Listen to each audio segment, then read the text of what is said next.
जय जगन्नाथ माने वेलकम पिला माने समस्त को आज मु कोन स्वागत जणाउची। नमस्कार पिला माने। आज आमे तमर गोटे गुरुत्वपूर्ण विषय पढिबा हम सप्तम श्रेणी रो से विषय रो ना कोन पिला माने ना बेमार बहाना से हो जुटे गल्प ता विषय आमे पढिले जानि पारा खूब भलो भाबरे। वर्तमान मु कोन कहूची विषयटू स्टार्ट करिवि। समस्त ध्यान देई सुनिबो, दया करी समस्त कोन करबो ध्यान देई सुनिबो। हम विषय हो जुटे गुरुत्वपूर्ण विषय ताको भलो भाबरे बुझिया को चेष्टा करिवो। बुझिलो समस्ते मु कहितली मोर गोटे शैली ना कोन करिबा जते बेला हम पढिबा फास्ट कोन पढिबा बेमार बहान देइची तार कोन करिबा लेखक परिचय पढिबा तापर हम जे विषय को चलो देखिबा लेखक परिचय कोन कोन अछि पिला माने।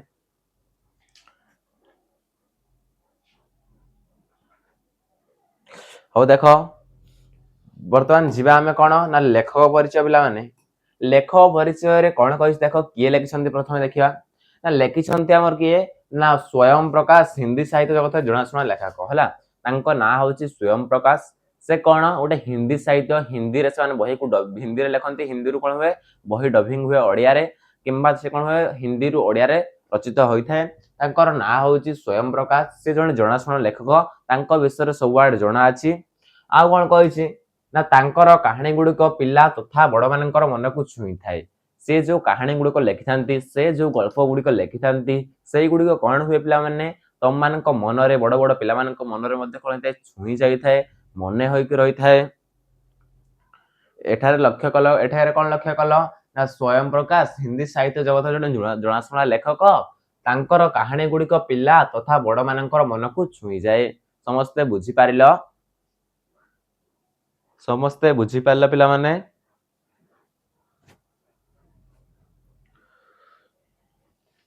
हो देखो एते पिला माने कहबा सहज भाषा रे कहले ये कोन हबो ना स्वयं प्रकाश हिंदी साहित्य जनक जगाशुना कविता से कोन लेखिसंती तमर जो बेमार बार सप्तम श्रेणी से ताको लेखिसंती। स्वयं प्रकाश कर कहानी पढ़िला बेले लागु थाए सते जेमिति ताहा हम जीवन रो कहानी अटे। जेते बेले हम कोन करिया पिला माने हला अर्थात जेते बेले हम कोन करिबा ना स्वयं प्रकाश कर ओटे कहानी सुनिबा से कहानी सुनला हम कोन लागिवो ना से को जेमिति हम जीवन रो कहानी अटे जेमिति हम जीवन रे से सब घटना मान घटी जाईसी ताहा बोल लागिवो। समस्त बुझी पारिलो देखो तापरे कोन कहिची से पिला माने आकुटी हम स्किप कर देथिले आकु भलो से मन रखिबो से केते मसिया रे जन्म ग्रहण करथिले ओ केते मसिया रे मृत्यु वरण करथिले। जन्म ग्रहण करथिले 1957 मसिया ओ मृत्यु वरण करथिले 2019 मसिया। बुझी पारलो देखिबा नेक्स्ट कोन कहिची पढ़िला बेले लागु थाए सते जेमिति ताहा हम जीवन रो कहानी अटे। जेते बेले ताको विषय हम पढ़िबा ताको जो बही लेखिसंती से बही को हम अनुध्यान करिया पढ़िबा हला ताहले हम कोन जानिबा सेई जो कहानीटा लेखिसंती से कहानीटा हम जीवन रे घटिची बिली जणा पड़िबो। आमर अनुभव से लेखिसंती आमर अनुभव माने कोन आम जीवन रे जो भल दैनंदिन जीवन रे जहा किछि घटिची ताहा विषय रे से अनुध्यान करके लेखिसंती। भलो भाबे समस्ते बुझंतु समस्ते भलो भाबरे बुझ हला नोट करिया कुछ पड़िबोनी केवल भलो भाबरे मन देखि सुनो। ये होची उटे साहित्य रो गल्प से गल्पर ना होची बेमार बहाना ताहा को के लेखिसंती नाम स्वयं प्रकाश बाबू लेखिसंती। ता से केते वर्ष जन्म ग्रहण करथिले ना 1957 जन्म ग्रहण करथिले 2019 बा हला 2019 से कोन करथिले मृत्यु वरण करथिले। दया करी भलो से बुझिया को चेष्टा करो तापर हमें जिबा तम नेक्स्ट को। नेक्स्ट कोन कहिछि देखो भलो से भलो भाबरे बुझ समस्ते से पिला मानक पई केते गुडी मनोरंजन कहानी लेखिसंती। से कोन करछंती ए जो पिला माने अछ तमे जो बॉयज अछ हला ए बॉयज मानक पई पिला मानक पई केते गुडी हला केवल गोटे नुहे गोटिए कहले केवल गोटिए केते गुडे कहले बहुत गुडे बा अनेक गुडे से कोन करछंती मनोरंजन कहानी के बहुत कोन मनोरंजन लागियो बहुत एंटरटेनमेंट लागियो हला बहुत मजा लागियो ता गल्प सुनिले। वर्तमान हम पढिया उटे सेथि मध्यरु कोन सेथि मध्यरु तांको साहित्यिक कहानी मैत्री तथा जीवन रो छोटा बड़ महत्वपूर्ण दिग को खूब रुचिपूर्ण शैली रे प्रस्तुत करा जाईछि। से कोन करछंती साहसिक कहानी से सब कोन लेखंती किए हम जो स्वयं प्रकाश बाबू अछंती से कोन होती ना सेति मता साहसिक कहानी ताको जो कहानी गुडी सब अछि से सब साहसिक कहानी हला सब साहसिकता स्थापन करथाय। आ कोन कहिछि ना मैत्री तथा जीवन छोटा बड़ महत्वपूर्ण हला कि मैत्री किंबा छोटा बड़ जीवन तम जो छोटा बड़ जीवन में को भली भूल होछि ताहाको से सुधारिया पे चेष्टा करिसंती। बुझी पारलो समस्ते समस्ते भलो भाबरे बुझो। नेक्स्ट देखो कोन कहिसंती ना स्वयं प्रकाश कर कहानी गुडी करे विशेषत्व है जो कहानी गुड़िक से रचित करती से मध्य विशेषत्व कौन लिखार कारण कौन लिखार शैली कौन देख ना से कहते जे सेगुड़ी पढ़ला बेले आमको लगे सते जमी कौन पुराणा सांग सहित कथबार्ता होगा तुम जदि रचित कहानी गुड़िक पढ़व ताहले तुम मनरे के भावना प्रकाश पाइब ना कौ भावना प्रकाश पाइब तुम्हें जमी तुम सांग पुराणा सांग जे हजि जाइए सांग तुम बहुत दिन कथबार्ता हैन से सांग साने कथा होला पर लागे बोली से कहउछंती नेक्स्ट कोन कहिस देखो तांकर कहानी गुडी को खाली जे मनोरंजन करिथाए ताहा नुहे बरम बुझिबा से जो कहानी गुडी को लिखिसंती केवल मनोरंजन केवल कोन केवल हंसीबा बा खेलिबा से नाही से कोन कहउछंती ना बरम बुझिबो से कहानी को भलो से बुझिबो विचार करी नुआ दिग मध्य देखाई थाए विचार करिवो मध्य हला ताकू बुझियो भलो से ताकू विचार करले तुमको नुआ दिग देखैबो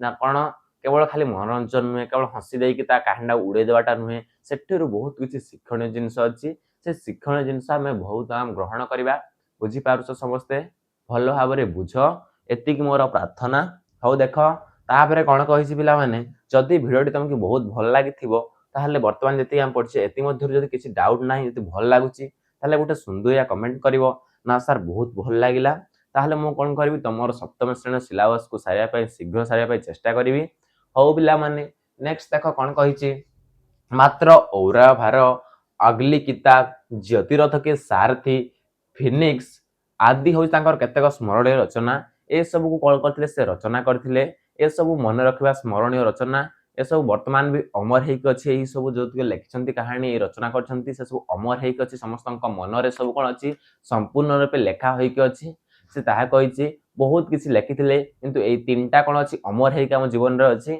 वर्तमान मुझे डेरी करी चल वर्तमान जे आम विषय आड़ को विषय प्रथम स्टार्ट करदे विषय स्टार्ट करने आगे गोटे सुंदरिया कमेंट कर दियो चलो देखिए विषय कौन कही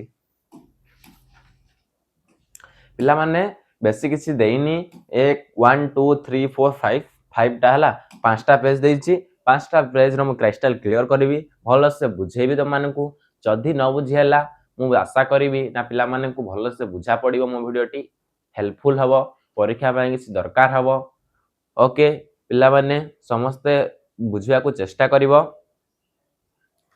हौ बर्तमान आ डेरी करिबिनी चलो देखिबा कोन कहिसी प्रथम रे देखिथिबो गोटे आई आउ कोन ता गोटे छोटा छुआर चित्र अछि तुम ताला गोटे जानि पाल्लो एई विषय गोटे कैरेक्टर आसी गोटे निहाते गोटे बुढ़ी मा थिबो आ गोटे कोन थिबो ता पाखर गोटे छोटा छुआ अछि तुम एटु बुझी पारथबो आगरे कोन अछि डाक्तरखानाटी अछि माने सारे किसी डाक्तरखाना को जाउछंती ताहा एटु किसी बुझा पडुथबो वर्तमान हम विषयटी को स्टार्ट करले आहुरी बहुत भल भाव तुम कोन करिवो बुझा पड़िवो हौ पिला माने वर्तमान मु स्टार्ट करबा को जाउछि जो माने भी किसी खाई न खाई पी की आस देखियो वीडियो को बहुत आनंदमय लगे बहुत एंटरटेनमेंट हम है स्टार्ट करवा एंटरटेनमेंट आरंभ करवा खुशी बासी आरंभ करवा खुशी बासी दी एंड करवा आ किसी शिक्षण जिनस शिखिकी जीवा वर्तमान मु आरंभ करी देख कौन कह प्रथम कही दिने आई मते सांगरे नहीं आमर पड़ोशी सुधाकर कका को देखा गले पे कौन कह गोटे छोट पिलार चित्र चरित्र आसी से चरित्र से कौन कह गोटे छोट पिला कहूँ ना दिने मते कौन कले आई मो सहित धरिकी गले तुमरे भी आई थे जहाँ तुम कह जेजेमा है जेजेमा कहूच जेजी कहूच है जहाँ भी कहूच तुम जहाँ तुम जो आड़े जो भाई भाषार परिणाम से आड़े से जाने किंतु आम आड़े कौन कह आई से विषय में कही आई जहाँकि तुम जेजेमा से कौन कर गोटे छोट छुआ ता आई सहित कौड़ी जाए मत सांगरे नहीं आमर पड़ोशी पड़ोशी जन कका थे से कका ना हूँ सुधा कका सुधाकर कका से कका को देखापी से कका को देखापी से कौड़ी गले आम आगे पढ़ले जाना देख ना से रोगरे पीड़ित हो डाक्तरखाना भर्ती होते बुझीपार समस्ते ना जो कका थे पड़ोशी सुधाकर कका ताकू देखापी से आई सहित कौड़ी जाइला ना डाक्तरखाना को जाइला से कौन करथिले ना डाक्तरखाना भर्ती होगी किसी रोग ना किसी कौन होता से ताहा कहनी से डाक्तरखाना केवल भर्ती होगी से ताहा जणाई डाक्तरखाना को जावाई यहीटा मोर प्रथम सुजोग थिला ताले से कौन कहूँ मो जीवन में केवल डाक्तरखाना जाइनी प्रथम मो डाक्तरखाना को जावाई यहाँ मोर बहुत बड़ सुजोग थिला ना आई सहित मुझे कौन करी सुधाकर कका मो पड़ोशी घर सुधाकर कका को देखा जीवी पिला माने भल से बुझ गपटी बुझिले बहुत बहुत बहुत बहुत भल लगे तापर आप देख नेक्स्ट कौन कही पिला माने नेक्स्ट कही गोटे बड़ वार्ड रे एका भाया केते गुड़िए खट पड़ा से कौन कला बर्तमान से डाक्तखाना को भर्ती डाक्तखाना को पशि जाइए पशिला से कौन देखला ना गोटे बड़ वार्ड वार्ड माने कौन पिला माने ना बड़ बड़ देखते बड़ बड़ कोठरी सदृश थाए केवल छोट छोट कोठरी बड़ वार्ड माने बड़ बड़ लंबा लंबा कोठरी थाए सेई लंबा लंबा कोठरी रे कौन थिला एका भली केते गुडे खट पड़िथिला खट माने कौन जानिथिबो तो माने भी जानिन से खट को मु देखै दउची एई भली पिला माने बेड चरित्र चित्र देखाउथबो खटटी एई भली थाए देख पिला माने खटटी को भली अछि खटटी एई भली अछि हला ये होछि खट एटे बसचंती सुधाकर कका ये होछंती आईमा ये होछि हम जो जे कहूची गपटी ये होछि छोट छुआ आउ किए अछि पिला माने ये होछंती नर्स ये होछंती डाक्टर बुझि पार समस्ते समस्त को खूब भल भाव देखा मु आशा करुच्ची एटा कौन करुछंती हम देखिया कौन खुआउछंती ता विषय जानिबा बहुत इंटरेस्टिंग अछि चैप्टर टी बहुत मजा लागे पढ़ला बेले देख अरे वर्तमान कौन कला रे देख ना डाक्तरखाना को जिया पय एटा मोर प्रथम सुजोग थिला से ते डाक्तरखाना को पछला देखा गोटे बड़ वार्ड माने कहितली गोटे लंबा हॉल बोलथिबा गोटे कोठरी सदृश से कोठरी भीतर कोन अछि एका भलिया केते गुडे खट पड़िथिला हला से कोठरी भीतर एका भलिया केते गुडे खट थिला सेगुडी को ऊपर एका भलिया धळा चादर और लाल कंबल थिला सेगुडी को ऊपर कोन थिला ना धळा चादर एवं लाल कंबल थिला तमे जानिथियो पिला माने समस्ते जो माने भी डाक्तरखाना जाइनो सेमान को बुझे देबी जो माने जाइछ बहुत भलो ताकर गोटे एग्जांपल हे गला डाक्तरखाना जीवार वर्तमान पाठर आसीगला बुझी पारिबो समस्ते जदि क्वेश्चन पड़ला तुम डाक्तरखाना को जाइथिलो कहा पाई जाइथिला से छोट पिला कहा पाई डाक्तरखाना को जाइथिला ना सुधाकर कक्का ता पड़ोसी घर जन सुधाकर कक्का तांकर किछि क्षतिपूरण होइथिबारु से डाक्तरखाना थिले सेति पाई ताउ कोनला ताक जेजेमा सहित डाक्तरखाना को जिबाकू गोटे सुजोग मिलिथिला से जेते बेले गला डाक्तरखाना रे कोन कोन देखिला गोटे बड़ वार्ड रो एका भलिया केते गोटे खट पड़िथिला सेगुडी को ऊपर एका भलिया धळा चादर और लाल कंबल थिला हला सेटे कौन थिला से जो खट ऊपर कौन कौन पड़ता धड़ा कलर चादर व्हाइट कलर रंगर चादर एवं कौन था रेड कलर कंबल थिला किंबा लाल रंगर कंबल पड़िथिला कंबल तो सब घुरे हितिबो शीत दिन केडा मजा उषुम उषुम हला वर्तमान देख धड़ा कांथ उच्चा छत कौन थिला धड़ा रंगर कांथ थिला से सब साइड रे से जो बड़ कौन थिला वार्ड थिला से बड़ वार्ड भीतर धड़ा कलर रो कांथ थिला उच्चा छत पिला माने बहुत बड़ बड़ माने मु हाथ पहुंचले जेमिति पाए माने हादी मोडू आ बहुत हाइट थिला माने उच्चा छत माने बुझी पारतो बहुत बहुत लंबाटी छतटा थिला जो पड़िथिला झरका मानकरे सबुज परदा एवं गालीचा एकदम चमकुथिला कोन से कहूची ना से जो झरका मानकरे थिला सबु टिके पिला माने 1 मिनिट मु टिके देखि दउची तम कैमराटा ठीक अछि कि नै पिला माने मु टिके हल्का देखि दउची कैमराटा ठीक अछि कि नै और ठीक अछि ताले समस्त को भलो से देखा जाउची आशा करूची समस्त को देखा जान के क्वालिटी बढ़ो हैला क्वालिटी बढ़े की देखो वर्तमान हम स्टार्ट कर देबा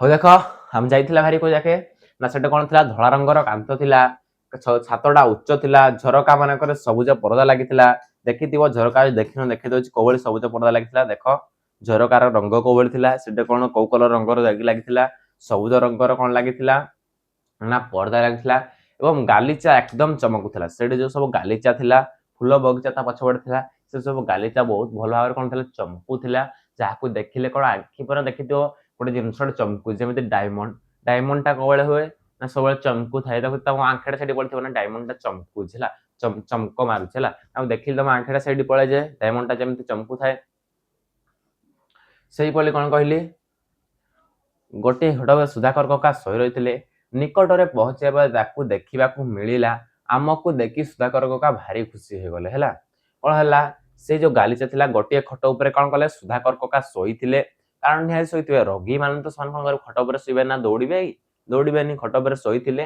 तापर निकटरे पहुंचिया पर ताकू देखिबाकू मिलिला से जतेबे कोन ताकू पाहाकू गले से सुधाकर कका को देखि पारिले आमकू देखि सुधाकर कका भारी खुशी हो गले पिला निहांती गोटे लोक रोगरे पीड़ित हो मेडिकल थी जिते परिवार पाखर लोक कका अजा जहाँ को भी देखीदेला टे मन निहाती गोटे खुशी आसो ना मत से देखी आसती से मन आगे आशा हम दृढ़ हम ना मुझे निहाती बंची पारि मोर आहरी किसी साहस अच्छी से भाई फिलिंगस आसला से देखी कौन है बहुत खुशी हो गले एवं आई मथा उपर हाथ बुलाइले और खटर मुंड पाखे ठिया हो हालचाल पचारे लगिले କଣ ହେଲା ଆଈ ତାଙ୍କ ଯୋଉ ଥିଲେ ତାଙ୍କ ମଥା ଉପରେ ହାତ ବୁଲାଇଲେ ହେଲା। ଆଈ କଣ କଲେ ସେ ସୁଧାକର କକାଙ୍କ ମୁଣ୍ଡ ଉପରେ ହାତ ବୁଲାଇ ଦେଲେ ଏବଂ ଖଟର ମୁଣ୍ଡ ପାଖରେ ଠିଆ ହୋଇ ହାଲଚାଲ ପଚାରିବାକୁ ଲାଗିଲେ। ଖଟର ମୁଣ୍ଡ ମାନେ ଦେଖ ଇଏ ହେଇଯାଉଛି ଗୋଟେ ଖଟ ହେଲା, ଇଏ ହେଇଯାଉଛି ଖଟ, ଏଇ ମୁଣ୍ଡ ଆଡେ ବସିକି କଣ କଲେ ତାଙ୍କର ହାଲଚାଲ ପଚାରିଲେ। କେମିତି ଲାଗୁଛି ରେ ବାବା, କେମିତି ଲାଗୁଛି ତତେ ବର୍ତ୍ତମାନ, ତୁ ତ ମେଡିକାଲରେ ଅଛୁ, ଭଲ ଅଛୁ କି ନାହିଁ, ବର୍ତ୍ତମାନ ତୁ ଫିଟ୍ ହେଲୁ ନା କି ନାହିଁ, ତୋ ବଡି ଠିକ ହେଲା କି ନାହିଁ ହେଲା। ସମସ୍ତେ ବୁଝିପାରିଲ, ସମସ୍ତେ ଭଲ ଭାବରେ ବୁଝ ଅର୍ଥାତ୍ ହେଲା।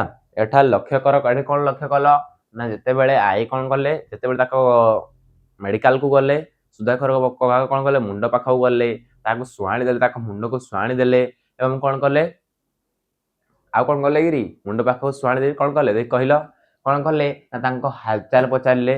କୋଉ ଭଳି ତୁ ଅଛୁ, ଭଲ ଖାଇଛୁ, ଭଲ ପିଉଛୁ, ଭଲ ଲାଗୁଛି ନା, ବର୍ତ୍ତମାନ ତୋର ବଡି ଠିକ ଅଛି କି ନାହିଁ, ବଡି ଫିଟ୍ ଅଛି ନାହିଁ, ବର୍ତ୍ତମାନ ତୁ ସବୁ କାର୍ଯ୍ୟ କରିପାରିବୁ ହେଲା, କିଛି ସବୁ ହାଲଚାଲ ପଚାରିଲେ ଭଲ ଲାଗୁଛି ନାହିଁ। ବର୍ତ୍ତମାନ ନେକ୍ସଟ ପେଜକୁ ଯିବା। ଦେଖ ଆଉ 4ଟା ପେଜ ରହିଲା, ଆସିଗଲା ଆମେ 2 ନମ୍ବର ପେଜ। 2 ନମ୍ବର ପେଜରେ ଦେଖ ଆଈ କଣ କରୁଛନ୍ତି,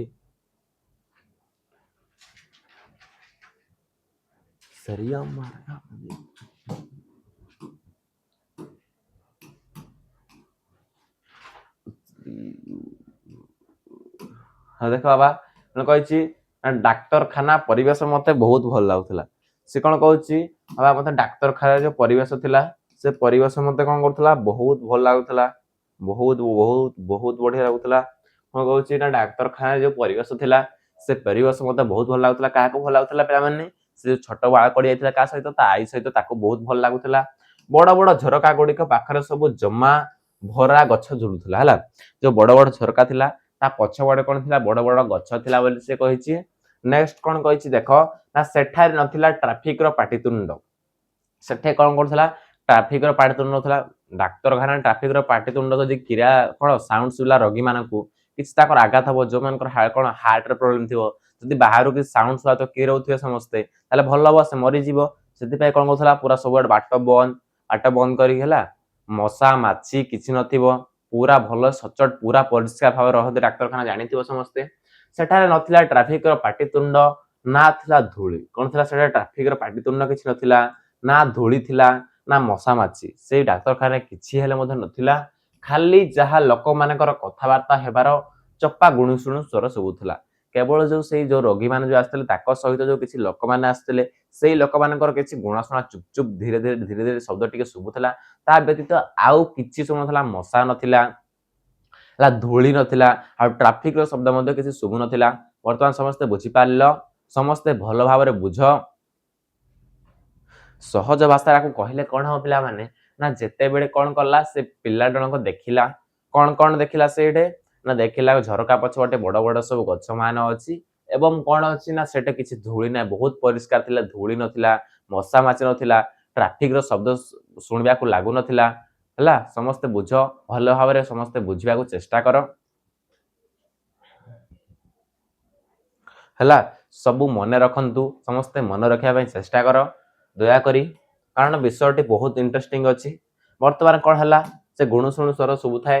ଏତିକି ବେଳେ ଧଳା ପୋଷାକ ପିନ୍ଧା ନର୍ସ ଜଣେ ଆସିଲେ ହେଲା। ସେଇ ସମୟରେ କଣ ହେଲା, ସେଇ ସମୟରେ ଜଣେ ଧଳା ପୋଷାକ ନର୍ସ ଜଣେ ଆସିଥିଲେ। ଦେଖିଥିବ ନର୍ସ ମାନଙ୍କୁ ସମସ୍ତେ ହେଲା, ତାଙ୍କର କଣ ହେଇଥାଏ ଧଳା ରଙ୍ଗର ପୋଷାକ ହୋଇଥାଏ। ନର୍ସ ଆଈକୁ ଦେଖି ଅଭିବାଦନ କରି ମୁଣ୍ଡ ହଲାଇଲେ ଓ କକାଙ୍କୁ ଔଷଧ ଖୁଆଇଲେ। ନର୍ସ ଯେତେବେଳେ ଆଈକୁ ଦେଖିଥିବ ତମେ ଯୋଉଟାକୁ ବି ସେମାନେ ତମେ ଦେଖିଲେ ହେଲା, ନର୍ସ ଆସିଥିବା ନିହାତି ଗୋଟେ କଷ୍ଟମର ଆସିବେ, ତାକୁ ଦେଖିଲେ କଣ କରିବେ ନା ମୁଣ୍ଡ ଟିକେ ହଲାଇ ଦେବେ ହେଲା। କାରଣ ସେ ଜେଜେମା ଲୋକ, ବଡ ଲୋକ, ତାକୁ ଦେଖି କଣ କଲେ ମୁଣ୍ଡ ହଲାଇଲେ ଓ କକାକୁ ଔଷଧ ଖୁଆଇଲେ ହେଲା। ସେ ନର୍ସ କଣ କଲେ କକାକୁ ଔଷଧ ଖୁଆଇଲେ। କାରଣ ଜାଣିଥିବ ବଡ ବଡ ମେଡିକାଲରେ କଣ ହୁଏ ନା ସେଠି ଆଉ କଣ ନିଜ ପରିବାର ନ ଗଲେ ମଧ୍ୟ ନର୍ସ ମାନେ ତାହାର କଥା ସମସ୍ତେ ବୁଝିଥାନ୍ତି। ତାପରେ କଣ କହିଛି ଦେଖ, ଆଈ କକାଙ୍କ ପାଇଁ ଶାଗୁଦାନାରେ କ୍ଷୀରି ତିଆରି କରି ଆଣିଥିଲେ ହେଲା। ସେ କଣ କହୁଛି, ଛୋଟ ପିଲାଟା କହୁଛି ନା ଆଈ କଣ କରିଥିଲେ କକାଙ୍କ ପାଇଁ ଶାଗୁଦାନା, ଏଟା ଗୋଟେ ଦାନା ପିଲାମାନେ, ସେଇ ଦାନାରେ କ୍ଷୀରି ତିଆରି ହୁଏ। ସେଇ ଦାନାରେ ସେ କଣ କରିଥିଲେ କ୍ଷୀରି ତିଆରି କରିଥିଲେ, ଆଣିଥିଲେ। ନର୍ସକୁ ପଚାରିଲେ ଖୁଆଇବି କି, ସେ କଣ ପଚାରିଲେ ନର୍ସକୁ ନା ମୁଁ କଣ ଖୁଆଇ ପାରିବି, ମୋ ସୁଧା ବେଟାକୁ ମୁଁ କଣ ଖୁଆଇ ପାରିବି ହେଲା, ମୋ ସୁଧା ବେଟାକୁ ମୁଁ କଣ ଖୁଆଇ ପାରିବି କି କ୍ଷୀରି। ନର୍ସ କହିଲେ ହଁ କରିବାରୁ ସେ ଯିବା ପରେ ଆଈ ଚାମଚରେ ଧୀରେ ଧୀରେ କକାକୁ ତାହା ଖୁଆଇଲେ। ଯେତେବେଳେ ସେ ନର୍ସକୁ ପଚାରିଲେ କଣ ମୁଁ ଏଇ ଶାଗୁଦାନାରେ ତିଆରି ହୋଇଥିବା କ୍ଷୀରିକୁ ଖୁଆଇ ପାରିବି କି, ନର୍ସ କଣ କହିଲା ଉତ୍ତର ଦେଲା ହଠାତ୍ କିରି ନା ଆଜ୍ଞା ହଁ ଖୁଆଇ ପାରିବେ। ଯେତେବେଳେ ନର୍ସ ତାଙ୍କ ମେଡିସିନ ଖୁଆଇକି ବାହାରକୁ ଚାଲିଗଲା ସେଇ ସମୟରେ ଆଈ ତାକୁ କଣ କଲେ ଚାମଚରେ ବୁନ୍ଦେ ବୁନ୍ଦେ ବୁନ୍ଦେ ବୁନ୍ଦେ କରି କଣ କଲେ ଖୁଆଇବାକୁ ଦେଲେ। ବୁଝିପାରିଲ ସମସ୍ତେ? କକା ମନ ଆନନ୍ଦରେ କ୍ଷୀରି ଖାଇଲେ। କକା ଆମର ଡେଗି ଡେଗି କ୍ଷୀରି ଖାଇଲେ ହେଲା। କକା ପୁରା ଆନନ୍ଦରେ ବହୁତ ଖୁସିରେ କ୍ଷୀରି ଖାଇଲେ। ରୋଗୀ ମାନଙ୍କର କି ମଜା, ସେ କଣ କହୁଛି ନା ରୋଗୀ ମାନଙ୍କର କି ମଜା, ମାନେ ସେ କଣ ଭାବୁଛି ନା ରୋଗୀ ମାନେ କେଡେ ବଢିଆ, ସେମାନେ ଆରାମସେ ବେଡ ଉପରେ ପଡି ରହିବେ, ଆରାମସେ ଶୋଇବେ, କିନ୍ତୁ କଣ କରିବେ ତାକୁ ସମସ୍ତେ ଶାଗୁଦାନରେ କ୍ଷୀରି ତିଆରି କରିକି ଆଣିଦେବେ, ବହୁତ ଭଲ ଭଲ ଫଳମୂଳ ଆଣିକି ଦେବେ, କେଡେ ବଢିଆ, ଯିଏ ଯାହାକୁ ରୋଗ ହବ ବହୁତ ଭଲ ବୋଲି ସେ କହୁଛି। ପିଲାମାନେ ଇଏ କିନ୍ତୁ ଭଲ କଥା ନୁହେଁ ହେଲା। ତୁମ ଜଣେ କଣ ରୋଗ ହବ ତାହେଲେ ଏଟା କଣ ଭଲ କଥା? କେବଳ ଖାଇବା ପାଇଁ ମିଳିବ ତା ବ୍ୟତୀତ ଆଉ କିଛି ନାହିଁ। ଖାଇବା ପାଇଁ ବି ଇଚ୍ଛା ହବନି ରୋଗ ଥିଲେ ହେଲା। ଯାହା ବି ଖାଇବ ତମେ କିଛି ଲାଗିବ ଯେ କଣ ଆମେ କିଛି ଖାଇନୁ ହେଲା। ବିନା ରୋଗରେ ତମେ ଭାତ ବେଲେ ଖାଇଲେ ବି ଲାଭ ଅଛି, କିନ୍ତୁ ରୋଗ ସମୟ ତମେ ଯାହା ଖାଇଲେ କିଛି ତମକୁ ଭଲ ଲାଗିବନି। ସେ କିନ୍ତୁ କଣ କହୁଛି ନା ରୋଗୀ ମାନଙ୍କର କି ମଜା, ସେ ଛୋଟ ଛୁଆ, ସେ କିଛି ଜାଣିନାହିଁ ହେଲା। ତାର ନିର୍ମାୟା ଲୋକ ସେ ହେଲା। ଛୋଟ ଛୁଆ ମାନଙ୍କର କିଛି ନାହିଁ, ବାୟା ମନ। ସେ କଣ କହୁଛି ନା ରୋଗୀ ମାନଙ୍କର କି ମଜା, କେଡେ ଆନନ୍ଦ, ଯାହାକୁ ରୋଗ ହେଇଛି ସେ ଜାଣିଛି ହେଲା। ସେ କହୁଛି ରୋଗୀ ମାନଙ୍କର କି ଆନନ୍ଦ, ମୁଁ ଯଦି ରୋଗୀ ହେଇଥାନ୍ତି କେଡେ ବଢିଆ ହେଇଥାନ୍ତା। ମୁଁ ଭାବିଲି ଏଇମିତି ସଫାସୁତୁରା ବିଛଣା ଉପରେ ଶୋଇ ରହିବା ଆଉ ଶାଗୁଦାନାର କ୍ଷୀରି ଖାଇବା ଭାଗ୍ୟରେ ଥିଲେ ମୁଁ ମିଳେ। ସେ କଣ ଭାବିଲା, କେଡେ ବଢିଆ, ମୁଁ ଯଦି ରୋଗୀ ହେଇଥାନ୍ତି ମୁଁ ଏଇଭଳି ଆରାମସେ ସଫାସୁତୁରା ଖଟରେ ଶୋଇବି ଆଉ ମତେ ସବୁ ଶାଗୁଦାନା କ୍ଷୀରି କରିକି ତିଆରି କରିକି ଦେବେ ବୋଲି ସେ ଭାବୁଛି। କେଡେ ବଢିଆ ସେ ଭାବୁଛି। ଦେଖ ତାର ଫଳ କଣ ହବ ଲାଷ୍ଟ ଦେଖିବା। ସୁଧାକର କକାଙ୍କ ସ୍ଥାନରେ ମୁଁ ହୋଇଥାନ୍ତି କି? ସେ କହୁଛି ସୁଧାକର କକା ଯେଉଁଭଳି ବେଡରେ ପଡି ରହିଛନ୍ତି ମୁଁ ସେଇଭଳି ବେଡରେ ପଡି ରହିଥାନ୍ତି, ମତେ ମୋ ଆଈ ଶାଗୁଦାନାରେ କ୍ଷୀରି ତିଆରି କରି ଦେଇଥାନ୍ତା, ବିଭିନ୍ନ ପ୍ରକାର ବାହାରୁ ସବୁ ଫଳ ମୂଳ ସବୁ ଆଣି ଦେଇଥାନ୍ତେ, ମୁଁ ଆରାମସେ ଖାଇଥାନ୍ତି ହେଲା। ସେ ସୁଯୋଗ ନିଅନ୍ତି, ସେ ସୁଯୋଗ ମୁଁ କେମିତି ନେବି? ସେଇଭଳି ମୁଁ କକାଙ୍କ ଭଳି କୋଉଭଳି ସୁଯୋଗ ମାରିପାରିବି କି? ତାପରେ ନେକ୍ସଟ ଦେଖ, ନେକ୍ସଟ କହିଛି କିଛି ଦିନ ପରେ ମୋର ସ୍କୁଲ ଯିବାକୁ ମନ ହେଲା ନାହିଁ। ପିଲାମାନେ କଣ ପାଇଁ ସ୍କୁଲ ଯିବାକୁ ମନ ହେଲା ନାହିଁ ହେଲା? ସେଇ ପିଲାର ସ୍କୁଲ ଯିବା ପାଇଁ ମନ ହେଲା ନାହିଁ, କଣ ପାଇଁ ମନ ହେଲା ନାହିଁ ଦେଖ ନା ଶ୍ରେଣୀର ଗୁରୁଜୀ ଓ ଗୁରୁମା ଦେଇଥିବା ପାଠର ଉତ୍ତର ମୁଁ କରିନଥିଲି। କଣ ପାଇଁ ରେ? କାରଣ ତାଙ୍କ ଶ୍ରେଣୀରେ ଯୋଉ ଥିଲେ ଗୁରୁଜୀ ଗୁରୁମା, ତମେ ଯାହା ବି କହୁଛ ନା ସାର୍ ମାଷ୍ଟାଣୀ, ମାଷ୍ଟାଣୀ ସାର୍ ଯାହା ବି ତମେ କହୁଛ, ଯାହା ଦିଦି ଫିଦି ଯାହା ବି ଡାକୁଛ, ଯୋଉଆଡେ ଯାହା ଡାକା ହଉଛି, ସେମାନେ କଣ କରିଥିଲେ ନା ତାକୁ ପାଠ ଦେଇଥିଲେ, ଟ୍ୟାକ୍ସ ଦେଇଥିଲେ, ଯାହା HW ହୋମୱାର୍କ ତମେ ଯୋଉ କହୁଛ ସେ ହୋମୱାର୍କ ଦେଇଥିଲେ, କିନ୍ତୁ ବାବୁ ଜଣକ ଆମର କଣ କରିଥିଲେ କମ୍ପ୍ଲିଟ କରିନଥିଲେ। ତାହା ଫଳରେ କଣ ହେଲା, ତାକୁ ଆଉ ସ୍କୁଲ ଯିବା ପାଇଁ ଇଚ୍ଛା ହେଲା ନାହିଁ। କାରଣ ତମମାନେ ହଉଛି ଗୋଟେ ଠକ। ତମେ ଟ୍ୟାକ୍ସ ଦେଲେ ତମେ କଣ ଠକ ଠକି ଦେବ ନା ସାର୍ ମୋ ପେଟ ପୀଡା ହଉଛି, ମୋ ମୁଣ୍ଡ ପୀଡା ହଉଛି, ମା ମୋ ଗୋଡ ପୀଡା ହଉଛି, ଠକି ସବୁ ରୁହ। ସେ ବି କଣ କଲା ନା ଯାହା ଗୋଟେ ଠକିବ, ସେ ଗୋଟେ ଚାନ୍ସ ମାରିବ ବୋଲି ଭାବୁଛି ଛାକା ପରି ନା ସୁଧାକର ଖୁଆକ ଭଳି ହେଲା। ସ୍କୁଲ ଗଲେ ତ ନିଶ୍ଚୟ ଦଣ୍ଡ ମିଳେ, ମୁଁ ଯଦି ସ୍କୁଲ ଯିବି ମତେ ତ ଦଣ୍ଡ ମିଳିବ ବୋଲି ସେ ଭାବୁଛି। ଯଦି ସ୍କୁଲ ଗଲେ ମତେ ନିହାତି ସାର୍ ମାନେ ସମସ୍ତେ ପିଡିବେ। ତାପରେ କଣ କହିଛି, ମୁଁ ଭାବିଲି ରୋଗର ବାହାନା କଲେ ସେ ଅସୁବିଧା ନିଶ୍ଚୟ ଦୂର ହେଇଯିବ। ବର୍ତ୍ତମାନ ମେନ୍ ଟପିକ ଉପରେ ଆସିଗଲେ। ସେ କଣ କହୁଛି, ଯଦି ମୁଁ ଭାବିବି ଯଦି ରୋଗର ବାହାନା କରିବି, ମୁଁ ଯଦି କଣ କରିବି ରୋଗର ବାହାନା କରିବି, ତାହେଲେ କଣ ହବ ସେ କହୁଛି, ତାହେଲେ ବହୁତ ବଢିଆ ହବ ହେଲା। କିଛି ଅସୁବିଧା ଯୋଉ ଅଛି ସବୁ ନିଶ୍ଚୟ ଦୂର ହେଇଯିବ। ଯୋଉ କିଛି ଅସୁବିଧା ଯୋଉ ସ୍କୁଲରେ ମାଡ ଖାଇବାର କିଛି ଅଛି ସେ ସବୁ ଦୂର ହେଇଯିବ, ମୁଁ ଆଉ ମାଡ ଖାଇବି ନାହିଁ। ତେଣୁ ସେ କାମକୁ ଆଦରି ନେଲା ହେଲା। କହିଲା ଭଲ, ମୁଁ ରୋଗର ବାହାନା କରିବି, ମୁଁ ସେ କାମକୁ ଆଦରି ନେଲା। ତା କାମକୁ ସେ କରିବା ପାଇଁ ଚେଷ୍ଟା କଲା। କଣ କଲା ନା ବଢିଆ ଅଛି, ମୁଁ ରୋଗର ବାହାନା କରିବି, ମତେ ସବୁ ଆଈ ଯେମିତି ସୁଧାକର କକାଙ୍କୁ ଶାଗୁଦାନାରେ କ୍ଷୀରି କରିକି ତିଆରି କରିକି ଦଉଛନ୍ତି, ମୁଁ ଆରାମସେ ଖାଇବି, ଫଳମୂଳ ସବୁ ଖାଇବି। ସେ କଣ ଭାବିଲା ନା ମୁଁ ଏଇଭଳି ବାହାନା କରିବାକୁ ସେ ବାହାରି ପଡିଲା। ସେ କାମକୁ ସେ ଆଦରି ନେଲା। ପିଲାମାନେ ଆଉ 3 ପେଜ ରହିଲା, 3 ପେଜ କୁ ଭଲସେ ପଢ, ଭଲସେ ବୁଝ, ମୁଁ ବୁଝଉଛି ଭଲ ଭାବରେ ବୁଝ ହେଲା। କିଛି ମନ ରଖ ଖାଲି ହେଲା, ବୁଝ ଭଲସେ। ଦେଖ ପିଲାମାନେ ନେକ୍ସଟ କହିଛି, ମୁଁ ରଜେଇରୁ ବାହାରିଲି ନାହିଁ। କଣ ହେଲା, ସେ ରଜେଇ ମାନେ କଣ କି ଯୋଉ ଖଟ ଅଛି, ଖଟ ଉପରେ କଣ ଥିଲା, ଖଟରୁ ସେ ବାହାରିଲା ନାହିଁ, ରଜେଇ ଭିତରେ ସେ ଘୋଡେଇ ହେଇକି ଶୋଇଛି। ଆଈ ଉଠାଇବାକୁ ଆସିବାରୁ ମୁଁ କହିଲି ଆଜି ମୋ ଦେହ ଖରାପ ଅଛି। ଯେତେବେଳେ ଆଈ ତାକୁ ଉଠେଇ ଆସିଲେ, ନା ବାବୁ ଉଠ ରେ ବାବୁ ଉଠ, ତୁ କଣ କରିବୁ ବିଦ୍ୟାଳୟକୁ ଯିବୁ, ଫ୍ରେଶ ଫ୍ରାସ ହ। ସେ କଣ କଲା ନା ମୁଁ ଯିବିନି, ମୋର ଦେହ କଣ ଅଛି ବହୁତ ଭାବରେ ଖରାପ ଅଛି। ବର୍ତ୍ତମାନ ଦେଖ କୋଉଭଳି ଠକିବ ସେ, କୋଉଭଳି ଠକି ବସିଲେ ଠକିଯିବ, ବର୍ତ୍ତମାନ ତମେ ଶିଖିପାରିବ ଏଇଠୁ। ହଉ, ଆଈ ପଚାରିଲେ ତୋର କଣ ହେଲା ରେ? ଆଈ ତାକୁ କଣ ପଚାରିଲେ, ବାବା ତୋର କଣ ହେଲା, ତୁ କଣ, ତୋର ଦେହ କଣ ଖରାପ ଅଛି ମତେ କହିଲୁ। ମୁଁ ଉତ୍ତର ଦେଲି ମୋର ମୁଣ୍ଡ ବିନ୍ଧା ହଉଛି। ଆଈ ଯେତେବେଳେ ତାକୁ ପଚାରିଲେ ବାବା ତୋର କଣ ହଉଛି କି ରେ, ସେ କହିଲା ମୋ ଦେହ ଖରାପ ଅଛି। କହିଲେ କଣ ହେଇଛି ନା ସେ କହୁଛି ମୋର ମୁଣ୍ଡ ବିନ୍ଧା ହଉଛି, ପେଟ କାଟୁଛି, ଆଉ ମତେ ଜ୍ୱର ମଧ୍ୟ ଆସେ। ସେ କହୁଛି ମୋ ମୁଣ୍ଡ ବିନ୍ଧୁଛି, ପେଟ କାଟୁଛି, ଆଉ ଜ୍ୱର ମଧ୍ୟ ଆସେ ବୋଲି ସେ ଠକିଲା ହେଲା। ଇଏ କଣ ଆଈକୁ ଠକିଲା। ଦେଖ ତାହା ଶୁଣି କଣ ହେଲେ, ଆଈ ଚାଲିଗଲେ। ତାହା ଯେତେବେଳେ ଶୁଣିଲେ ନାହିଁ ତା ମୁଣ୍ଡ ପେଟ ସବୁ କାଟୁଛି, ତାହା ଶୁଣିକି ଆଈ ପଳାଇ ଗଲେ, ସେଠୁ ଚାଲିଗଲେ। ମୁଁ ରେଜେଇ ଭିତରେ ଥାଇ ଘରେ ଚାଲୁଥିବା ସମସ୍ତ ଗତିବିଧିକୁ ଅନୁମାନ କରୁଥାଏ।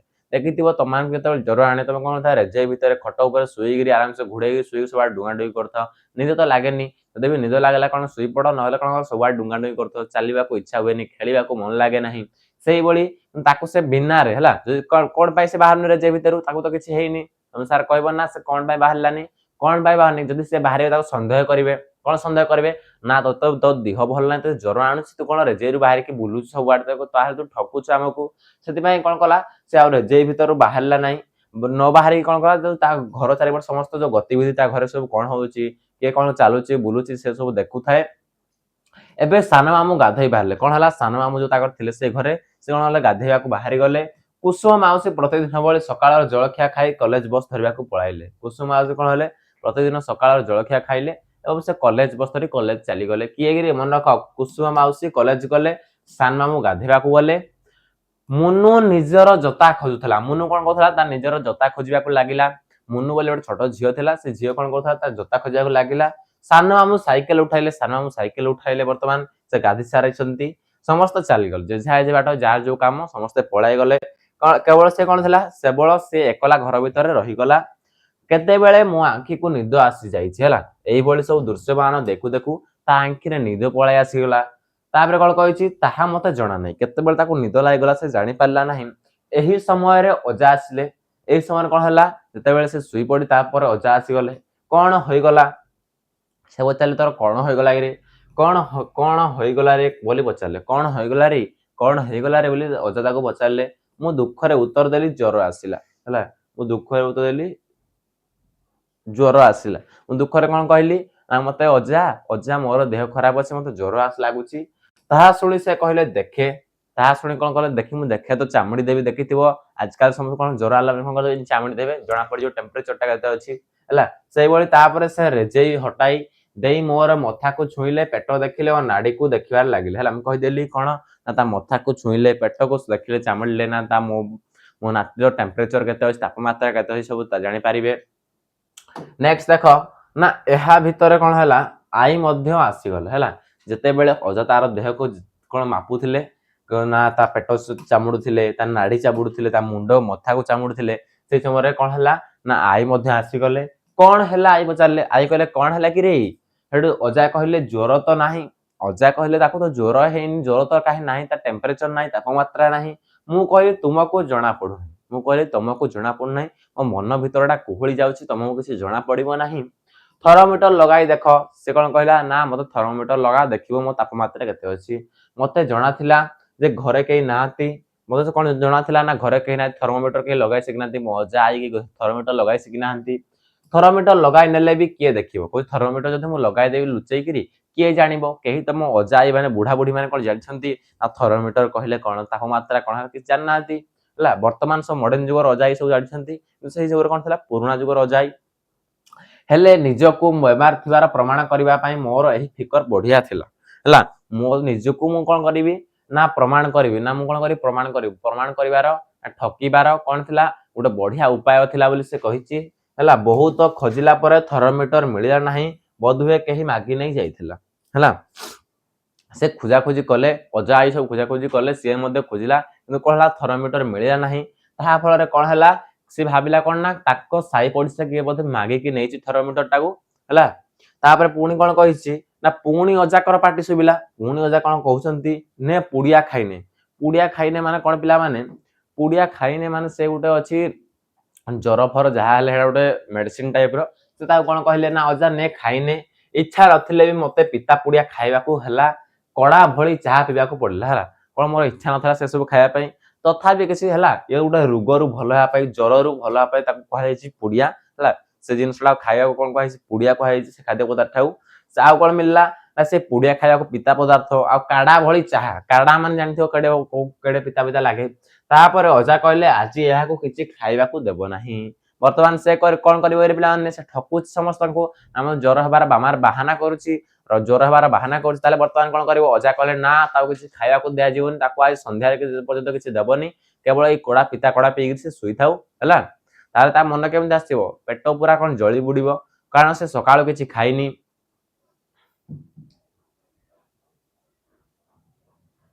ହଉ ଦେଖ ତେରା ଦେଖ ନେକ୍ସଟ କଣ କହିଛି ପିଲାମାନେ ନା ନେକ୍ସଟ କହିଛି ଆଜି ଏହାକୁ କିଛି ଖାଇବାକୁ ଦେବ ନାହିଁ ଆରାମ କରିବାକୁ ଦିଅ। ଅଜା କହିଲେ ଆକୁ ଆଜି କିଛି ଖାଇବାକୁ ଦେବ ନାହିଁ କେବଳ ଆରାମ କରିବାକୁ ଶୋଇବାକୁ ଦିଅ ସନ୍ଧ୍ୟାକୁ ଦେଖିବା ଦୁହେଁ ଚାଲିଗଲେ। କଣ କହିଲେ ଅଜା କହିଲେ ନା ଆକୁ ସନ୍ଧ୍ୟାକୁ ଦେଖିବା ୟାର ଦେହ କଣ ହେଇଛି ଦୁହେଁ ଯାକ ମିଶିକି ସେମାନେ ପଳେଇ ଗଲେ ଆଉ ତା ଆଇକି କହିଲେ ଆଜି କିଛି ଆକୁ ଖାଇବା ପାଇଁ ଦେବ ନାହିଁ। କେତେବେଳୁ ମୁଁ ନିଘୁଣ ନିଦର ଶୋଇ ପଡିଥିଲି କେତେବେଳେ କଣ ହେଲା ମୁଁ ନିଘୁଣ ନିଦର ଏଇଭଳି ଥାଉ ଥାଉ ମତେ କେତେବେଳେ ନିଘୁଣ ନିଦ ଆସିଗଲା। ନିଘୁଣ ନିଦ ମାନେ କଣ ପୁରା ନିଦରେ ଶୋଇବ ତାକୁ ଯାହା କଲେ ବି ସେ ଉଠିବ ନାହିଁ କିରେଇଲେ ବି ଯାହା କଲେ ବି ନିଘୁଣ ନିଦରେ ଶୋଇ ପଡିଲା ତାହା ମତେ ଜଣା ନାହିଁ। ମୋ ନିଦ କେତେବେଳେ ନିଘୁଣ ନିଦ ପଡିଗଲା ମତେ ଜଣା ପଡିଲା ନାହିଁ। କିଛି ସମୟ ପରେ ଯେତେବେଳେ ନିଦ ଭାଙ୍ଗିଲା ଟିକେ ସମୟ ପରେ କଣ ହେଲା ତା ନିଦ ଭାଙ୍ଗିଗଲା। ମୋର ଭାରି ଇଚ୍ଛା ହେଲା ଏଇ ସମୟରେ ବାହାରକୁ ଯାଇ ଦିନର ଆଲୋକର ନିଜର ଗଳିର ଗଳ ଦେଖନ୍ତି ତାର ବହୁତ ମନରେ ଇଚ୍ଛା ହେଲା। କଣ ଇଚ୍ଛା ହେଲା ମୁଁ ଏଇ ସମୟରେ ବାହାରକୁ ଯିବି ବାହାରେ ସବୁ ଯୋଉ ଗଳି ଆମ ଯୋଉ ତମ କଣ ତମ ସାଇ ଯୋଉ ଅଛି ସେଇ ସାଇର ଗଳ ଚହଳ ସବୁ ଦେଖିବ ଲୋକମାନେ ସବୁ କଣ କରୁଛନ୍ତି ପିଲାମାନେ ସବୁ ଖେଳୁଛନ୍ତି ତାହା ଦେଖିବା ପାଇଁ ତାକୁ ବହୁତ ମନ ଲାଗିଲା। ଚନ୍ଦୁ ଭାଇ ଡ୍ରାଇ କ୍ଲିନର କଣ କରୁଛନ୍ତି ସେ କଣ ଦେଖିଲା ଚନ୍ଦୁ ଭାଇ ସେ ଡ୍ରାଇ କ୍ଲିନର ମାନେ କଣ ଜାଣିଥିବ ଡ୍ରାଏ କଲେ ଶୁଖିଲା ଡ୍ରାଏ କ୍ଲିନର ଦେଖିଥିବ ହେୟାର ମାରନ୍ତି ଚୁଟି ଶୁଖିବା ପାଇଁ ଡ୍ରାଏ କ୍ଲିନର ୟୁଜ କରନ୍ତି ହେଲା। ଦେଖାଯାଉ ତେଜରାମଙ୍କର ଦୋକାନରେ କେତେ ଗ୍ରାହକ ବସିଛନ୍ତି ସେ କହୁଛି କଣ ଏସବୁ ସବୁ ଭାବୁଛି ନା ମୁଁ ଗଲେ ସବୁ ଦେଖିବି ମହେଶ କେମିତି ଘିଅ ଦୋକାନରେ କ୍ଷୀରି ହାଣ୍ଡି ଚୁଲିରେ ବସିଛି ନା ନାହିଁ ସେ ସବୁ ଗଲେ ଦେଖିବ ବୋଲି ସେ ଭାବୁଛି। ଟେଲିଫୋନ ତାର ଉପରେ କେତେ ପକ୍ଷୀ ବସିଛନ୍ତି ହେଲେ ମୁଁ ନିରୁପାୟ ଥିଲି। ସେ କଣ କହିଲା ଏସବୁ ମୁଁ ଯଦି ଯିବି ତାହେଲେ ଦେଖିପାରିବି କିନ୍ତୁ ମୁଁ କଣ ଥିଲି ନିରୁପାୟ ଥିଲି ମୋ ପାଖରେ କିଛି ଉପାୟ ନଥିଲା ଯିବା ପାଇଁ।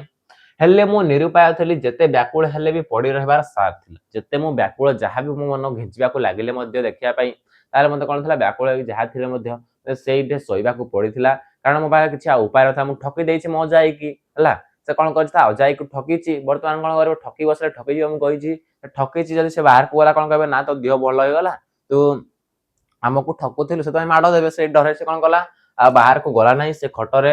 ହେଲେ ମୁଁ ନିରୁପାୟ ଥିଲି ଯେତେ ବ୍ୟାକୁଳ ହେଲେ ବି ପଡି ରହିବାଟା ସାର ଥିଲା। କିଛି ସମୟ ପରେ ଇଆଡେ ସିଆଡେ ତଥା ସ୍କୁଲର ସାଙ୍ଗ ମାନଙ୍କର କଥା ହଉଥାଏ କିଛି ସମୟ ପରେ ସେ କଣ ହେଲା ନା ଇଆଡେ ସିଆଡେ ସବୁ ମନ ସବୁ ଭାବୁଥାଏ ନା ମୋ ସାଙ୍ଗମାନେ କଣ କରୁଥିବେ ମୁଁ କଣ କରୁଥିବି ସେ ସବୁ ଭାବୁଥିଲା। ତାପରେ କଣ ହେଲା ପୁଣି ଶୋଇଯାଇ କଣ ହେଲା ବାବା ପୁଣି ସେ ଶୋଇ ପଡିଲା ଦେଖ ହେଲା ବ୍ୟାକୁଳ ହେଲେ ବି ପଡି ରହିବାଟା ସାର ଥିଲା। ସେ କଣ କଲା ପୁଣି ଶୋଇଯାଇ ପିଠି ବ୍ୟଥା ହେବାରୁ ଉଠି ପଡି ବସିଗଲା। ପିଲାମାନେ ଯଦି ତମେ ବାରମ୍ବାର ଶୋଇବ ଖଟ ଉପରେ କିଛି କରିବନି କାମ ଧନ୍ଦା ଖଟ ଉପରେ କେବଳ ଶୋଇ ରହିବ ଜ୍ୱର ଆଣିଲେ ତମକୁ ଜଣା ପଡିବନି ନା ପୀଡା ବିନ୍ଧା କିଛି ଅଛି।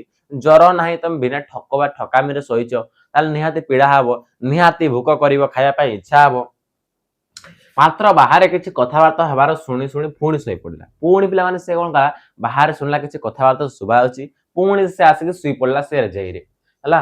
ତାପରେ ଅଜା ଆସି କହିଲେ ଏବେ ମୁଣ୍ଡ ବିନ୍ଧା କେମିତି ଅଛି ଅଜା ତାକୁ ପଚାରିଲେ ନା ତ ମୁଣ୍ଡ ବିନ୍ଧା ଏବେ ଠିକ ହେଲା କି ନାହିଁ ସେ କଣ କହିଲା ବାବା ନା ମୁଁ କହିଲି ଠିକ ଅଛି ପୁଣି ଆଉ ଏକ ପୁଡିଆ ଖୁଆଇଲେ ହେଲା। ପୁଣି ତାକୁ ଆଉ ଗୋଟେ ପିତା ପୁଡିଆ ଖୁଆଇ ଦେଲେ। ପୁଣି କହିଲେ କଣ ସେ କହିଲା ନା ଅଜା ମୋର ଦେହ ବହୁତ ଭଲ ଅଛି କେମିତି ଅଛି ନା କହିଲା ଭଲ ଅଛି ଏବେ ହଠାତ୍ ମତେ ଭୋକ ଲାଗିଲା ମତେ ବହୁତ ଜୋରରେ ଭୋକ ଲାଗିଲା ସେ ସକାଳୁ କିଛି ଖାଇନାହିଁ କେବଳ କଡା ଚାହା ଟିକେ ପିଇଛି ଆଉ ପୁଡିଆ ଖଣ୍ଡେ ଖାଇଛି ହେଲା। ଫଳ ବା ଶାଗୁଦାନାର ଖେଳି ମିଳିବାର ଆଶା ତ ସକାଳୁ ଶେଷ ହୋଇଯାଇଥିଲା। ତାଙ୍କର କଣ ଇଚ୍ଛା ଥିଲା ତାର ବର୍ତ୍ତମାନ ଯେତେ ସବୁ ଥିଲା ଯେତେ ସବୁ ଆମେ ପଢିଲେ ତାର ସଠିକ ଅର୍ଥ କଣ ନା ତାକୁ ଖାଇବାର ଇଚ୍ଛା ଥିଲା ସେଇଭଳି ଭଲ ଭଲ ଜିନିଷ ଖାଇବା ପାଇଁ ସେ ସବୁ ବେମାର ବାହାନା କରୁଛି ହେଲା। ତାକୁ ବର୍ତ୍ତମାନ ଖାଇବା ଯେ ଭୋକ ଲାଗିଲାଣି ସେ ତାର କଣ ହେଇଥିଲା ସେ କଣ କହୁଛି ନା ମୋ ଶାଗୁଦାନାର କ୍ଷୀରି ମିଳିବାର ଆଶା ଆଶା ରହିଗଲା ହେଲା। ସେ କଣ କହୁଛି ମୁଁ ଭାବୁଥିଲି ମୁଁ ଯଦି ଜ୍ୱରର ବାହାନା କରିବି ମୋ ଆଈ ଯୋଉ ଅଛନ୍ତି ସେ ମୋ ଜେଜେମା ଯୋଉ ଅଛନ୍ତି ସେ ମୋ ପାଇଁ କଣ କରିବେ ଶାଗୁଦାନାରେ କ୍ଷୀରି ତିଆରି କରି ମତେ ଖୁଆଇବେ କିନ୍ତୁ ସେ ତ ଆଉ ସେ ମତେ ଖୁଆଇଲେ ନାହିଁ ସେ ସବୁ ଆଶା ହେଇକି ରହିଗଲା ହେଲା। ବର୍ତ୍ତମାନ କଣ କହୁଛି ନା ବେଶୀ ହେଲେ କହିବି କ୍ଷୀରି ପିଇଦେ ତେବେ ସେ କଣ କରିବେ ବେଶୀ ହେଲେ କହିବେ କ୍ଷୀରି ପିଇଦେ ନଚେତ ଅଜାକୁ ପଚାରିବାକୁ ଚାଲିଯିବେ। ମୁଁ ଯେତେ କଣ କହିବି ଆଈକୁ ଯାଇ କହିବି ସିଏ ଯଦି ଆଈକି କଣ କହିବ ନା ଆଈ ମତେ ଭୋକ ଲାଗୁଛି ତାହେଲେ ସେ କଣ କରିବେ ନା ବେଶୀ ହେଲେ କହିବେ କ୍ଷୀରି ପିଇଦେ ଯଦି ବେଶୀ କିଛି ହେଲା ହେଲେ କହିବେ କ୍ଷୀରି ପିଇଦେ ନଚେତ ଅଜାକୁ ପଚାରିବାକୁ ଚାଲିଯିବେ। ନହେଲେ ଅଜାକୁ ପଚାରିଯିବେ ନା ସେ ପୁଅକୁ କଣ କରୁଛି ନାତିକୁ ବହୁତ କଣ କରୁଛି ଭୋକ କଲାଣି ସେ କଣ ଖାଇବ ସେ ତାକୁ ଯାଇକି ପଚାରିବେ ତାକୁ କହିବେ ନାତିକୁ ଭାରି ଭୋକ ଲାଗୁଛି ହେଲେ ଅଜା କଣ କହିବେ ଏଇ ଯାହା ସକାଳୁ କହୁଥିଲେ ଦେହ ଖରାପ ଅଛି ତୁ ସବୁଠୁ ଭଲ ଉପାୟ ହେଲା ଉପାସ ରହିବା। ସେ କଣ କଲା ଯାହା କହିଲେ ବି ଅଜା ଆମର କଣ କହିବେ ନା ଭଲ ଉପାୟ କଣ ଦେହ ଯଦି ଠିକ ହବାର ଅଛି ताले बेसी खाद्य पदार्थ किछि खाइबाकू नाही उपास रहिबाकू पड़िबो एहा द्वारा सब विकार बाहर जिवो एहा द्वारा तम जो जहा भी किछि देहर सब बॉडी भीतर जहा भी सब खराब अछि विकारिया पेट फुटी जहा भी खराब अछि सब भलो से बाहर जिवो बोली से भाबुछि अजा कहिबे बोली से कहूछि नेक्स्ट हम पढिया समस्त भलो से बुझो पिला माने दया करी समस्त भलो से बुझो मु बहुत कोन करूछि सहरल भाषा यूज करूछि बेसी हार्ड भाषा यूज कर नाही हो पिला माने वर्तमान स्टार्ट करिबा नेक्स्ट कौन कही ना कि विपद से पड़ी रही कहला कि विपद मत आसला मु ठकईकी ये सेमती रेजेई पड़ी रही एमती केतेबेले जाए किए कौन पड़ी रही पारे एमती किसी न खाई न पी किए कौन रही पारिबो रेजेई ऊपर सोई पारिबो एहा अपेक्षा स्कूल जाइथिले भल होइथांता से कोन कहछि एहा अपेक्षा यदि मु स्कूल जाइथांती ताले बहुत बढ़िया हो जाता मु सेठी बढ़िया टिफिन नै खाई थांती मोर कोन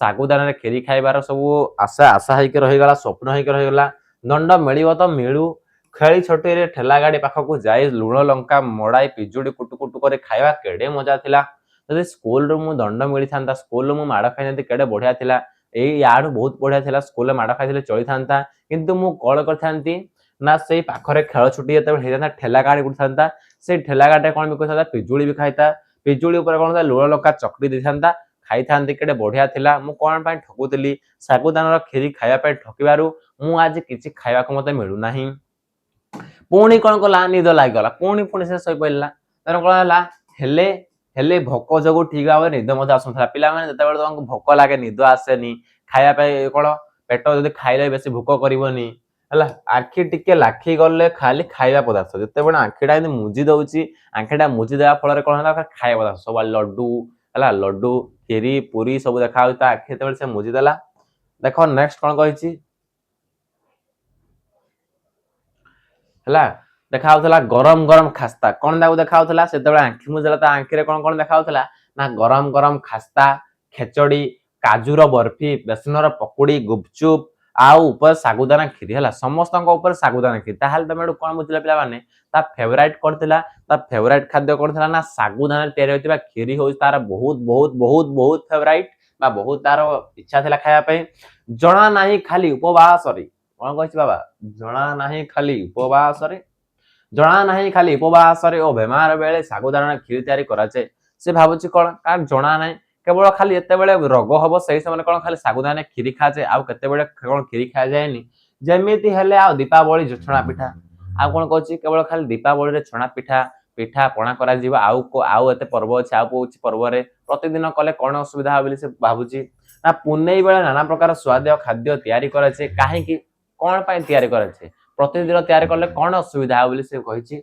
ना जेते बेले तो मन हबो ए सब तयारी करे जेते बेले हमु खाया पय इच्छा हम ए सब तयारी करी खाइ परिबा किंतु कोन मो अजा आई कोन पय सब दिन जाकू जेबे जरो आनिबो रोग आसीबो सही सब खाया पय दियंती जेते बेले भलो भलो पर्व पडिबो सही समय कोन पिठा पणा करंती से बिल भाबुची केही मना करूछ कि किए ताको मना पड़छ हे कि ताको के मना कर भगवान ताको मना करछंती कि ना आउ अन्य दिन माने किछि पिठा पणा करी खाइबोनी केवल जते पर्व परवाणी आसीबो सही समय पिठा पणा खाइबो हे भगवान यह तो अति विरक्तर हो जाइछि हे भगवान याको ठीक कर भगवान से भगवान को डाकुछि ना भगवान ये होछ उटे विरक्तर कथा ना जते बेले खाली खाया पय पर्व परवाणी आसो सही समय खाली पिठा करा जिवो आउ के पिठा पणा करा जिवोनी सारा दिन कई केमिति पड़ी रहे सारा दिन कोन एमिति के पड़ी रहबो न खाइ न पी गिरी आ संध्या बेला को कोन अजा बाहर को जिवा को देबे से कोइ संध्या हलानी कोन मता अजा बाहर को जा पय देबे देबे नाही सब पिला पाटी तुंड करी अगणा रे खेलिबे आ मु एई सेजटारे पड़ी रही विरक्त होथिबी से कोन भाबुची से पिलाटी भाबुची ना सब छुआ मो सांग मान सब बाहर खेलुथिबे मु कोन ए बिछड़ाटे ए रेजिया रे पड़ी केमिति रहिथिबी विरक्त है कि बा भारी बुद्धिया तो से कहछि सा मन मन से ता निज को वर्तमान धिकार कला भगवान जानिला ना मु ठकीबार फल कोन मिलला से कहला भारी धिकार कहला भारी बुद्धिया तो मु बहुत बड़ बुद्धिया कामटे करिछि आज हला एमिति बेमार होई पड़ी थाओ दिया जाइथिया पाठ करिया पय कहाटारो खाता मागी मु खूब दुखी होइले कहला जो एमिति बेमार है पड़ीछि तो दिया जाइथिया मु तो आ बेमार है पड़ी पारिबिनी जो टास्क देछि मु केमिति करिवि बोली से भाबिला ना पाख कठरे खटापटर शब्दर जना पड़ला जे मनु स्कूल आसला हला से जो ताको घर पाखरे गोटे कठरी हला थिला से खटापटर शब्द जना पड़ला मुनु हला पाख कठरे ता घर पाख नै दिया ता घर भीतर गोटे कठर थिला से कठरी जो से जोटे सुइथला ता पाख कठरी से कठरे सुना जना पड़ा खटपटी साउंड सुबिला शब्द सुबिला से कोन जानला ना मुनु जाइथला मुनु स्कूल रु फेरी आसिला ताहाले कोन गोटे बाजी गला ताहाले कोन गोटे बाजी गला ହେଲା କଣ ଗୋଟେ ବାଡେଇ ଉଡା ହେଲା ଏବେ ବାସନର ଶବ୍ଦ ଆସୁଛି ବର୍ତ୍ତମାନ କଣ ହେଲା ବାସନର ଶବ୍ଦ ଆସୁଛି ବୋଧ ହୁଏ ଘରର ସମସ୍ତେ ଖାଇବାକୁ ବସନ୍ତି ବର୍ତ୍ତମାନ ମତେ ଲାଗୁଛି ବୋଧେ ବର୍ତ୍ତମାନ ବାସନର ଶବ୍ଦ ଆସୁଛି ଆଈ ବୋଧେ ସମସ୍ତେ ଆଈ ଅଜା ମନୁ ଫନୁ ସବୁ ତା ଭଣଜା ଭାଣି ସବୁ ଖାଇବାକୁ ବର୍ତ୍ତମାନ ବସିଲେଣି ମୁନୁ ଥରେ ହେଲେ ବି ମତେ ଦେଖିବାକୁ ଆସିଲା ନାହିଁ କହିଲା ମୁନୁ ମତେ ଥରେ ହେଲେ ମତେ ରୋଗରେ ମୁଁ ପଡିଛି ମତେ ଜ୍ୱର ଆଣୁଛି ମତେ ଥରେ ମଧ୍ୟ ଦେଖିବାକୁ ଆସିଲା ନାହିଁ ଆସିଥିବ ଯଦି ପାଦ ଚିପି ଚିପି ଆସିଥିବ ଆଉ ମତେ ଶୋଇଥିବାର ଦେଖି ଫେରି ଯାଇଥିବ ସେ କହୁଛି ନା ଆସିଥିବ ସେ ନୁଚି ନୁଚି ଆସିଥିବ ମତେ ଦେଖିଛି ମୁଁ କଣ ରେଜେଇରେ ଶୋଇ ପଡିଛି ତାକୁ ଦେଖିକି ସେ ପୁଣି ପଳେଇ ଯାଇଥିବ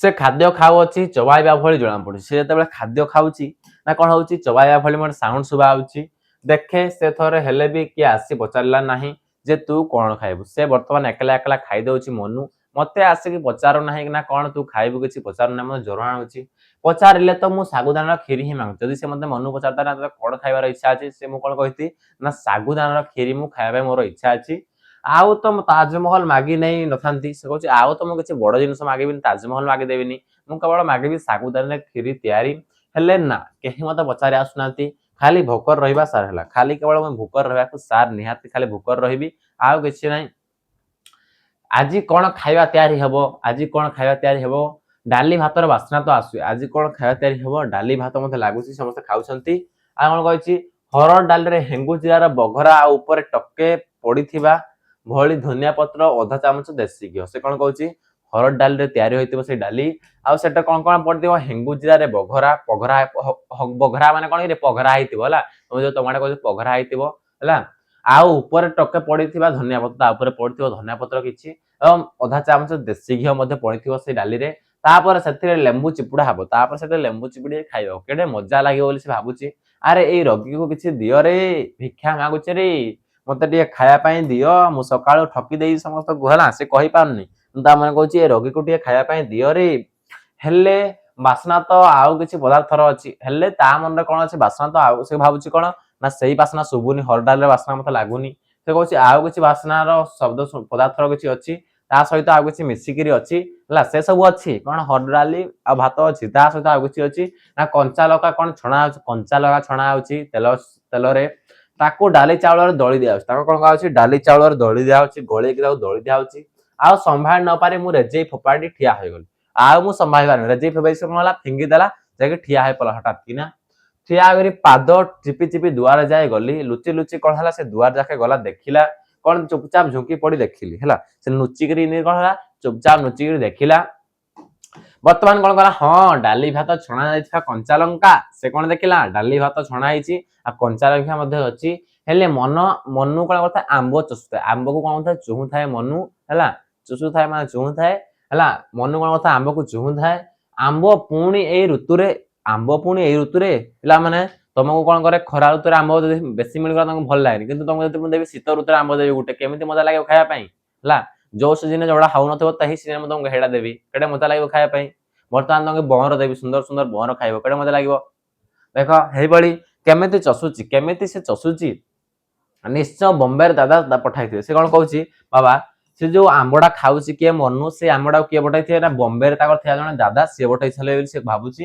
ହେଲା କେମିତି ଚଷୁଛି କେମିତି ତାକୁ ଚୁହୁଁଛି ସେ ଟାକୁଆଟା ପୁରା ପାଟିରେ ପୁରେଇ ଦେଇଛି ହେଲା ଟାକୁଆଟା ପୁରା ତଣ୍ଟିଆଟେ ଗଳି ଦେଇଛି ଟାକୁଆଟା କଣ କରିଛି ନା ପାଟିରେ ପୁରେଇ ଦେଇଛି ସେ ଆମ୍ବ ଟାକୁଆଟାକୁ ଯେପରି ଆମ୍ବ କେବେ ଦେଖାଯିବ ନାହିଁ ହେଲା ଆମ୍ବ ତା ପାଟିରେ ଆଉ ଦେଖାହବନି ପୁରା ତଣ୍ଟି ଯାଏ ଗଳି ଦେଇଛି ହେଲା କୋଉଟା ନା ଟାକୁଆଟା ଆଉ କଣ କହୁଛି ନା ଭୋକିଲା କେଉଁଠି ଥିଲା ଏ ଭୋକିଲାଟା କେଉଁଠି ଥିଲା ତାକୁ ଏତେ ଭୋକ କରୁଥିଲା ଆମ୍ବ ସହ ତଣ୍ଟିଆଡେ ଗଳେଇ ଦେଇଛି ଚୁହିଁ ଚୁହିଁ ହେଲା ପୁରା ହାତଟାକୁ ପୁରାଇ ଦେଇଛି କଣ କରୁଛି ପୁରା ହାତଟାକୁ ତଣ୍ଟିଆଡେ ଗଳେଇ ଦେଇଛି ଆଉ କଣ କରୁଛି ମୁଁ ଈର୍ଷା ରାଗ ଦୁଃଖରେ ପାଦ କଚାଡି ସେଜାକୁ ଫେରି ଆସିଲି ସେ କଣ କଲା ମୁଁ ଈର୍ଷା କଲି ରାଗ କଲି ଦୁଃଖ କଲି ଆଉ ପାଦକୁ କଚାଡି ଦେଲି କଣ ସେଜରୁ ବାହାରି ଆସିଲା ମୁଁ ରାଗିଲି ମତେ ବହୁତ ରାଗ ଲାଗିଲା ମୁଁ ସେ ଏକଲା ଏକଲା ଖାଉଛି ମତେ ଡାକିନି କଚାଡି କୁଚଡା ଦେଲି ଆଉ କଣ କଲି ସେଜରୁ ଫେରି ଆସିଲି ସେଜକୁ ପୁଣି ଆସିଲି ଭାରି ଶୋଇ ଆସିଲି ଭାରି ସେଇଦିନ ସାରା ମତେ ଭୋକିଲା ପେଟରେ ରହିବାକୁ ପଡିଲା ସେଦିନ ସେ ଠକିବାର ସେ କଣ କଲା ପୁରା ଭୋକିଲା ପେଟରେ କିଛି ନ ଖାଇକି ରହିବାକୁ ପଡିଲା ମୋର ସବୁ ବିକାର ବାହାରି ପଡିଲା ସାର୍ ସବୁ କଣ ଥିଲା ସବୁ ବିକାର ପେଟ ଫେଟ ପୀଡା ହେଇକି ପୁରା ବିକାର ସବୁ ବାହାରି ପଡିଲା ଏହା ପରଠାରୁ ସ୍କୁଲରୁ ଛୁଟି ନେବା ପାଇଁ ମୁଁ କେବେ ହେଲେ ବେମାରର ବାହାନା କରିନାହିଁ ତାପରେ କଣ ହେଲା ସେ ଶିକ୍ଷଣ ବାଟକୁ ଆସିଲା ବର୍ତ୍ତମାନ ଏହା ପରଠାରୁ ସେ ଆଉ କେବେ ମଧ୍ୟ ସେ ଆକ୍ଟିଂ କଲା ନାହିଁ ସେ ବେମାରର ବାହାନା କଲା ନାହିଁ ତାହେଲେ ପିଲାମାନେ ଏଇଠୁ ଆମେ କଣ ବୁଝିଲେ ଏସବୁ ପଢିବାର ଅର୍ଥ ଆମେ କଣ ବୁଝିଲେ ନା କେବେ କେବେ କାହାକୁ କଣ କରିବ ଭୁଲରେ କେବେ ଠକିବ ନାହିଁ। ଯେତେବେଳେ ଯାହା ହଉ ତାକୁ ସତ କଥା କହିବେ। ଯଦି ଭୁଲରେ ଠକିବ ସେ ଠକିଯିବ। ହେଲା ରାଧୁଆ ଗପ ସମସ୍ତେ ଶୁଣିଥିବ। ରାଧୁ ଯେମିତି କଣ ଠକିଥିଲା ତା କଥା କେହି ବିଶ୍ୱାସ କଲେ ନାହିଁ, ସେ ମରିଗଲା। ସେଥିପାଇଁ କହୁଥିଲା କେବେ ଠକିବନି। ଯାହା ଯେତିକି ମିଳୁଛି ସେତିକି ଖାଅ। ଯଦି ଆଉ କିଛି ଖାଇବାର ଦରକାର ଅଛି ମାଗ ଘରେ। ଯଦି ନ ଦେଲେ ତାପରେ ଯାଇକି ଠକିବ। ହେଲା ଯିଏ କୋଉ ମାନେ ଏଇଭଳି ଠକିଛ ମତେ ଯଦି ସମସ୍ତେ କମେଣ୍ଟରେ ଜଣାଇବ। ନା ସାର୍ ମୁଁ ମଧ୍ୟ ଠକିଛି। ମୁଁ ଦେଖିଛି ପିଲାମାନେ ରସୁଣ କଣ ଗୋଟେ କରିକି ଠକନ୍ତି। ଯଦି ତମମାନେ କିଏ ଠକିଛ ତାହେଲେ ଗୋଟେ ସୁନ୍ଦରିଆ କମେଣ୍ଟ କର। ନା ସାର୍ ମୁଁ ଠକି ଦେଇଛି, ଇଏ ଠକି ଦେଇଛି। ହଉ ପିଲାମାନେ ଭିଡ଼ିଓଟି ବହୁତ ଇଣ୍ଟରେଷ୍ଟିଂ ଥିଲା। ବହୁତ ଶିକ୍ଷଣୀୟ ଜିନିଷ ଶିଖିବାକୁ ଅଛି। ସମସ୍ତେ ଭଲସେ ମୁଁ ଆଶା କରୁଛି ଶିଖିଥିବେ ବହୁତ ଶିକ୍ଷଣୀୟ ଜିନିଷ। ହଉ ମୁଁ ଭିଡ଼ିଓଟି ବର୍ତ୍ତମାନ ଶେଷ କରିବା ପାଇଁ ଚାହୁଁଛି। ହଉ ଲାଷ୍ଟ ଏତିକି କହିବି, ଜୟ ଜଗନ୍ନାଥ। Thanks for watching. दयाकरी सब्सक्राइब कर दियो।